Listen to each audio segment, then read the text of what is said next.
रामगोपाल वर्मा सारखा नालायक माणूस असं वक्तव्य करत असेल तर त्याला जोड्यानं मारायला हवं। राज्य सरकारनं महिलांचा अपमान करणाऱ्या रामगोपाल वर्मावर कारवाई करणं अपेक्षित आहे। सरकारनं कारवाई नाही केली तर आम्ही शिवसेना स्टाईलनं रामगोपाल वर्माला धडा शिकवू, अशा शब्दात शिवसेनेचे आमदार प्रताप सरनाईक यांनी रामगोपाल वर्मांवर हल्ला केलाय। तर दुसरीकडे राष्ट्रवादी काँग्रेसने हल्लाबोल केलाय।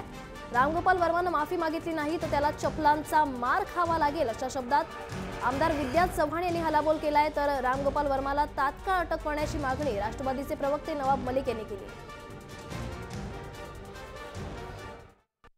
काल राज्यामध्ये आणि देशामध्ये महिला दिनाचं औचित्य साधून एवढे मोठमोठे कार्यक्रम सगळ्या पक्षाच्या लोकांनी आणि प्रामुख्याने सगळ्या सेवाभावी संस्थांनी साजरे केलेले असताना रामगोपाल वर्मासारखा एक नालायक माणूस जो ह्या चित्रपटसृष्टीमध्ये आपल्या एखाद्या चित्रपटाचं प्रमोशन करण्यासाठी जर अशा प्रकारचं ट्विट करत असेल तर त्याला खरोखर जोड्यानं मारायची गरज आहे। आजच्या आज ह्या रामगोपाल वर्माला राज्य शासनानं कडक कारवाई करून त्याच्यावर गुन्हा दाखल करावा, अन्यथा आम्हाला नाईलाजाने शिवसेनेच्या वतीनं शिवसेना स्टाईल आंदोलन करावं लागेल। रामगोपाल वर्माला आता विचारायची वेळ आली आहे की अशा प्रकारे ट्विट करण्यामागे तुझी कुठली विकृत बुद्धी आहे। रामगोपाल वर्माला अशा प्रकारे विचारायची वेळ आली की तुझ्या घरामध्ये आया बहिणी आहेत किंवा नाही, म्हणजे तू अशा प्रकारचं जेव्हा ट्विट करतो तेव्हा तुझ्या घरातल्याही महिला त्याच्यामध्ये समाविष्ट होतात। गोपाल वर्मा यांना आम्ही वॉर्निंग देतोय की त्यांनी तातडीने महिलांची माफी मागावी, नाहीतर आम्ही जुते मारो आंदोलन करत रामगोपाल वर्माला घेराव घालून त्याला मारण्याचा प्रयत्न करणार आहोत। जिस तरह से रामगोपाल वर्मा जी ने टिप्पणी की है,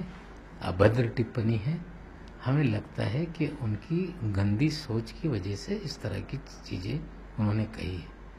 हम उनकी इस टिप्पणी का पुरजोर तरीके से निषेध करते हैं और मांग करते हैं सरकार से कि उनके खिलाफ महिलाओं के अपमान का मुकदमा दर्ज हो और रामगोपाल वर्मा जी को गिरफ्तार किया जाए।